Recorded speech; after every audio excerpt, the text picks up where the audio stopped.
When we think about the strength of our democracy, I mean, look at her. you know, I think that there's a duality to the nature of democracy. When it's intact, oh, it's so strong in terms of what it does to uphold and protect individual rights and freedoms. So strong in its nature. And it's very fragile.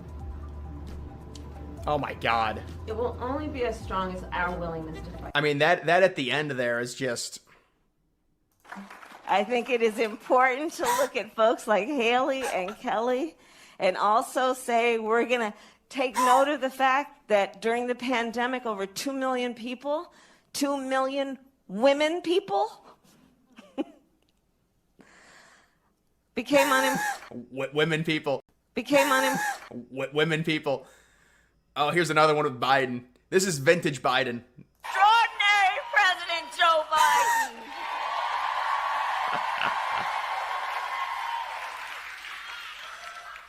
And he's gonna speak she's in sweating. a minute, but there's a lot of love. And he's gonna speak in a minute, but Right, who came up with the wine mom appellation? Look at her eyes. he's gonna speak in a minute, but I mean, they're seriously like... woke.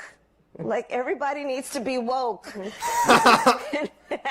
And you can talk about if you're the wokest or woker. Yeah, I don't think she was drunk at that one, but that was another one. So just, I mean, listen, she's either at least tipsy or there's something serious wrong. There's something seriously wrong, and maybe this is an October surprise for the Republicans. It'll be interesting to see. Democrats might still invoke the 25th Amendment to make Harris president. Well, that's probably a last-ditch effort for them to try and get a second Harris honeymoon period if she's doing terrible in the polls in September. Now, the reason I believe they didn't do the 25th immediately with Biden, it's probably a twofold. They probably made a deal with Biden because, remember, the Party of Democracy, their primaries have not been Democratic the last 3 times. You've got Bernie Sanders admitting that they ganged up on him. They took him out in 2016 with all of the money, all of the support behind Hillary.